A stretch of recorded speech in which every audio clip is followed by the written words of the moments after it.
golf on the island has recovered, and there's going to be plenty more made putts here. Of course, this is the third straight year of game day visiting Happy Valley, and as you can see behind me, there's a new location. The Nittany Lions played in the Fiesta Bowl last year, so the only available spot for them in the New Year's Six is the Peach Bowl in Atlanta. But he's already looking down the road to another event, the 2018 Ryder Cup. He specifically mentioned footwork on Wednesday and how it can help him make completions. Penn State falls to 9-2 on the season and is effectively eliminated from the college football playoff. But things really got started for him here at St. Joseph's Academy in Boalsburg. Pat, how did you get into basketball? I think that's a story not many people have heard. But things got, let's say, interesting on the 17th hole.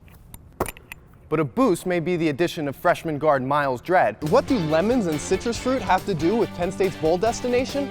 Live outside Beaver Stadium, reporting from a very soggy horseshoe, reporting from Dorado Beach, Puerto Rico, I'm Jack Hirsh for the Center County Report. Back to you in the studio, Allie. Thanks, Jack.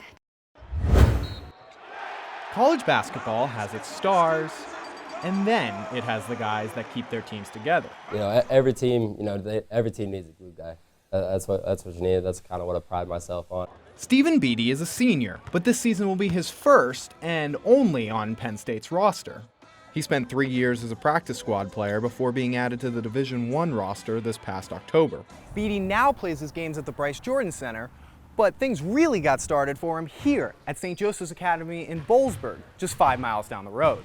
A more easygoing Beatty was the Wolves' star, becoming St. Joseph's first ever 1,000-point scorer.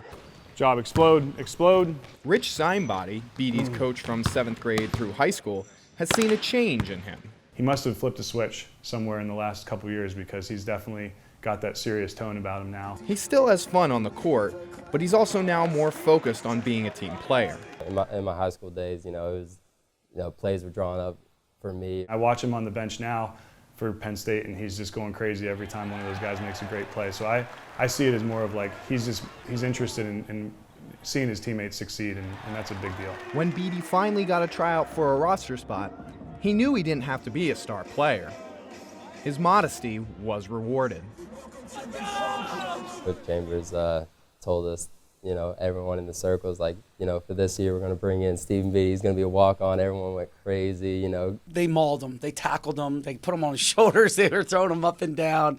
You never saw a bigger smile on a kid to, kind of realize his dream. But because of when he was awarded that spot, you won't see him in pregame introductions. Does that bother you? Not so much, no. I know my role and everything. I have no problem with that. I know it was late. Now he gets the chance to take the court in front of his hometown fans. Reporting from University Park, I'm Jack Hirsh for the Center County Report. Trainer for the win.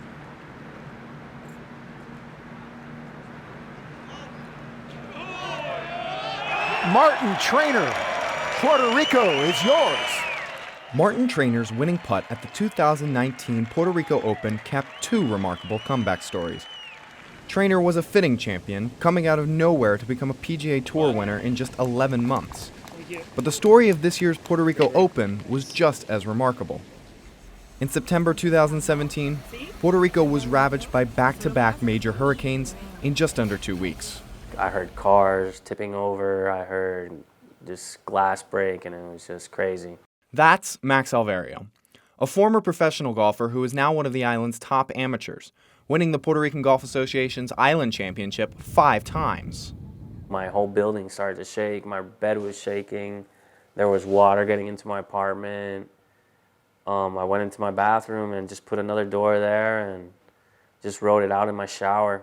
It was a huge roar, like just Mother Nature just going at it like crazy. Like it was, I can't even explain like the sounds I've never heard before. It was massive. Eric Morales, another top amateur, is a close friend of Alvario's. The pair and Web.com tour pro Rafa Campos grew up together playing in junior tournaments. The friends are 3 of the island's top golfers, but Maria put their golf on hold. The island was wiped out.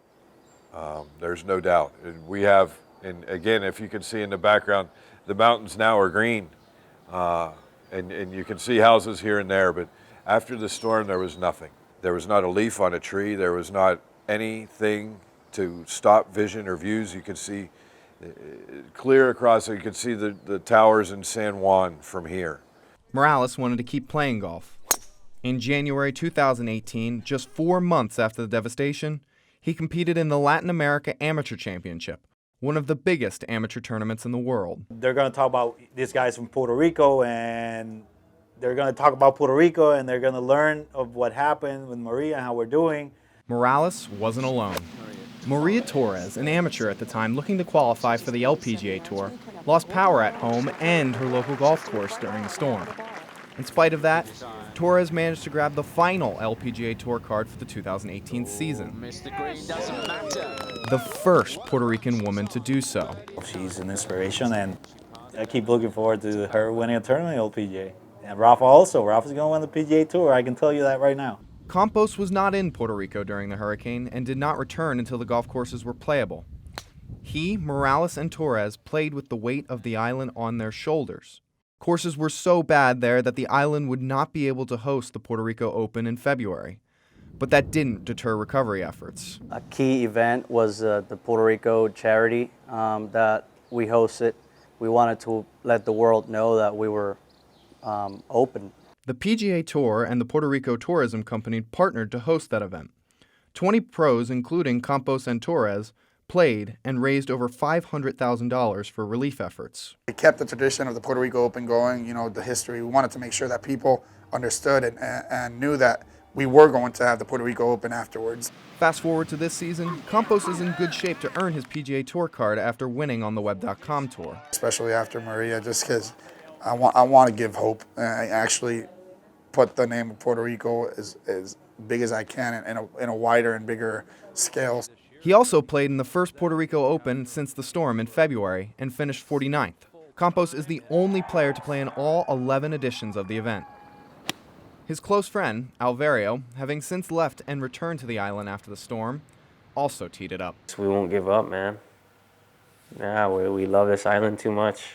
With the return of the Puerto Rico Open in February and island stars such as Maria Torres and Rafa Campos playing well on their respective tours, golf on the island has recovered, and there's going to be plenty more made putts here. Reporting from Dorado Beach, Puerto Rico, I'm Jack Hirsh. Great putt. Thank you.